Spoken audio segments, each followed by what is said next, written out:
Hey, wonderful, beautiful people. A pleasant evening to everybody. So, beautiful people, I was looking on the Jamaica Gleaners online page to see what has been happening. You know, since being out of the country for a few, and I saw where it says a 21-year-old man is charged for fatal STABBING of a colleague, and it's somewhere in the St. Catherine area. I don't know if it's Spanish Town or so. People, conflicts like that is not worth it. We understand the competitive nature of the workplace. We understand that because you spend a number of hours, that lines can be blurred, lines can be crossed, people will get under each other's skin. You have some evil and wicked people there. Trust me, I understand all of that. We understand that not everyone is ethical and lawful. But it is not worth your freedom. It is not worth your sanity. It is not worth your life. No, that's a waste of life. I don't know what could have caused him for a fight to have ensued, for the pulling of a knife and to the ultimate demise of his colleague. And now he's going to be imprisoned. And I'm sure if you check it, sometimes it's jealousy, envy. I'm not saying that is the only reason, but that's an issue that tends to happen in workplaces apart from bullying. Bullying is a big problem in workplaces, and a lot of people think it is just verbal bullying. You have the psychological ones. You have the psychological bullying as well, where they stonewall you. So they don't talk to you, but they talk to others. They make you feel uncomfortable. They give the air. They make it known by their disposition and attitude that they don't like you. And they want you to feel uncomfortable. So they don't talk to you, but they talk to everyone else. They are condescending when they're speaking about you and to you. Disrespectful, rude. But you have to find ways of managing the expectations and managing the situation, because it does not worth your freedom. It is not worth your freedom. Now, this is an unfortunate situation on so many levels. A man's life has been lost, and in one way, and another one is going to be lost in another way. You understand? As I said, I don't know what the situation is, but listen to me, people. No matter how bad a situation may be, it is not worth your freedom. It is not worth it. It is not, because you're the only one that is going to be remorseful and in regret, because the other person is no longer here. And their families are going to be angry with you.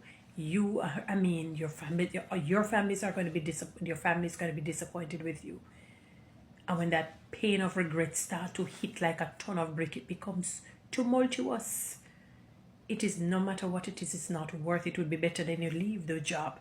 At least he would have had his freedom.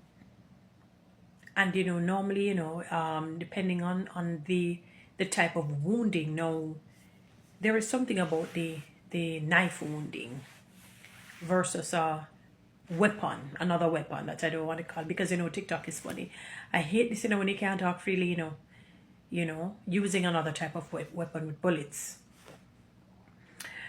There is something very sinister and malevolent about the knife. It speaks to rage.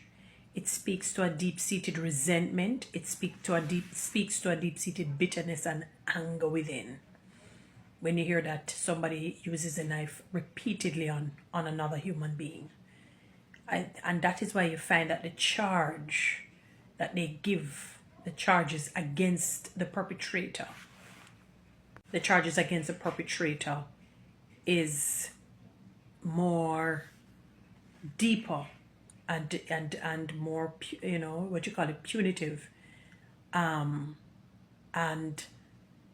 as I said, deeper than when you use another type of weapon. It is, because it speaks to the heart, the anger and the rage and the bitterness and the malice within when you use that one. Now, that says a lot. We don't know, if he came from a place of malice or something. He was just somebody who's hot-tempered, and his rage, he just went into a fit of rage. Whatever the situation is, my beautiful people, please learn from it. Don't give away your life. It is not worth it. It really is not. And you can't make life now that the victim now is gone. To be no more. And his family is left devastated. And the family that the perpetrator has left behind is devastated as well, because to know that their son or their uncle or their brother or their husband or whomever he may be to them will now be incarcerated, possibly for life. It is not worth it. You have to find ways of managing your expectations. Be as cordial as you can be and pull away when you need to be. But don't get in things that will have legal ramifications. No matter how angry you get, you have to find a way of control. We need to stop making excuses when you're at a certain age, or when maybe he's a young one, 21, but then, even then, you have to make a concerted effort that no one is worth your freedom or your peace. It's an unfortunate situation, very unfortunate, and the fellow has to pay the piper. He has to be dealt with to the full extent of the law. He should not have done what he did to the demise of the person now. Anyway, guys, you know how to do real TikTok and YouTube. Subscribe. Give me one of those lines.